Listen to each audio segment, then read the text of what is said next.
yung isang tao dito sa open category, bibili siya ng drone, malaki.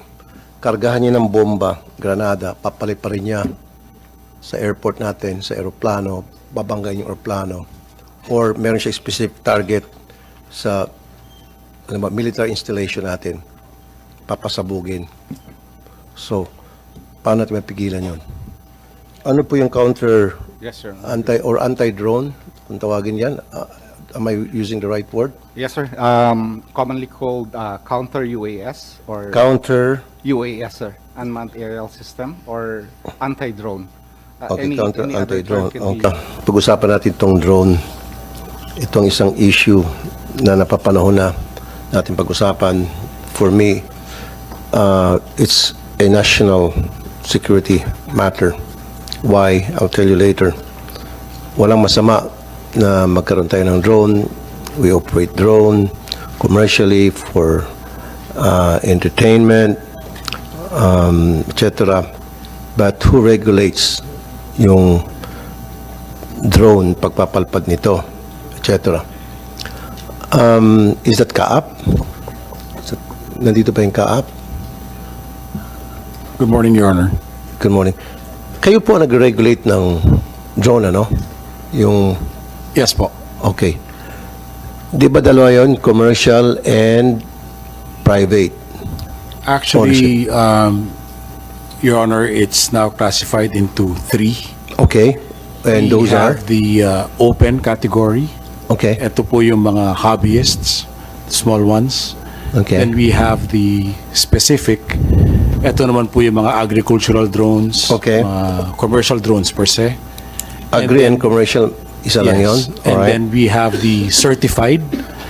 Yung certified naman po, these are for special purpose drones like cargo carriage and eventually persons. Cargo, okay. That's it. Yan po yung tatlong classification natin ngayon. Yung sa individual, yung for leisure, They fall under the open category. open category. Okay. Kailangan ba ng permit para makabili ng drone at para pwede magpalipat ng drone? Technically, Yung Your sa Honor, first category, kailangan? Hindi. sa open category, hindi naman po kailangan. Hindi kailangan. So anybody can buy a drone and then paliparin niya yan. Kahit saan yung gustong paliparin, no problem. Pwede siyang bumili ng drone but he or she still has to know the basic drone regulations. Okay. Meron po tayo nakapost sa ating CAAP website Okay. of your limitations like top of mind, you can't fly above 120 meters. You can't fly within 10 kilometers radius of an airport. So meron yung restricted area. Yes, Senator. Restricted na para hindi ka pwede magpalipad ng drone sa lugar na yon na specified. Okay, itong second category, yung agri-commercial, it needs permit from you guys. They do register their drones with CAAP, and the pilots also get their licenses. And in our department for the aerial works, they do get a certificate of authorization for their type of operation. Okay. And ganoon din sa certified cargo, sabi nyo, kailangan din ng permit. Yeah, certified, yes. Okay. So bakit hindi kailangan ng permit doon sa open?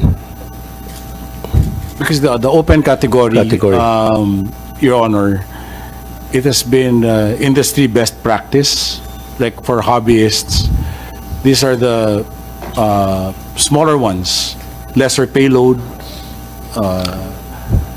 Basically, the FAA also defines it as toy grade. Pero kung halimbawa ang isang tao gusto niyang bumili ng malaking drone na classified na ginagamit ng pang-commercial, he can buy it if he wants to. Yes, Your Honor. So, ibig sabihin, pwede siya magpalipad ng drone, hindi na niya kailangang kumuha ng permit sa inyo. Samantalang, itong mga taga-agri, certified cargo, they need to get a permit from you. Why is that? Your Honor, just to clarify, yung mga agri-operators po natin, they can buy a drone, but ang requirement po ng Civil Aviation Authority of the Philippines is if you want to get a certificate of authorization, then you have to register your drone. Meaning, hindi po sila kailangan kumuha muna ng permiso sa CAAP Okay. bago sila makabili ng drone. Okay. But they have to be certified. Yes, Your Honor, if they want to use it commercially. Now, how safe is this drone if we're talking about airport, sa mga airport natin? If I may, Your Honor, like what I always tell my colleagues, the drone is a loaded gun. Okay. It can be used for peace, and it could be used for otherwise. Thank you. That's exactly what I'm leading to the next question. Yung isang tao dito sa open category, bibili siya ng drone, malaki. Kargahan niya ng bomba, granada, papaliparin niya sa airport natin, sa aeroplano, babanggain yung aeroplano, or meron siya specific target sa military installation natin, papasabugin. So, paano natin mapigilan yun? Your Honor, I think we have also one resource person present now, Mr. Billy Pasqua, who will also be introducing counter-drone measures naman. Okay, nandiyan ba si Mr. Pasqua? So, ano po yung counter Yes, sir. anti-drone, kung tawagin yan? Am I using the right word? Yes, sir.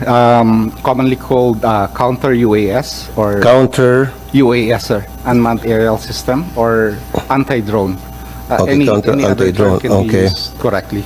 yeah, yung sinasabi ko, sir, kakargahan yung drone ng bomba, and then meron silang specific target at doon pababagsakin yung drone. Is that a possibility? Definitely, sir. But it can be countered in so many ways, and one of which is interrupting the signal between the controller and the drone. So, but there are Okay. so many other ways of. So, lahat ho ba ng building merong tinatawag niyong counter anti-drone? I'm not sure of that, sir, but I'm sure most don't have. Okay. So, ito ba sinasabi nyo sa ating pamahalaan, sa ating mga otoridad? I'll give you an example. Halimbawa, isang police station.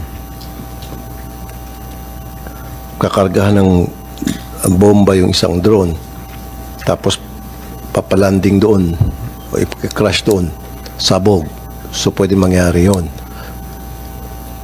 Tama? At Tama. kung wala siyang counter anti-drone. Yes, sir. So, anong plano natin ngayon? Kasi, kaya ako nabanggit to, ginamit to sa Ukraine and Russian war, di ba? Drone to drone, kinakarga ng bomba, kanya-kanyang pasabugan. And there's a possibility na pwede gamitin ng terorista ito sa atin for a specific target. So, nobody's safe.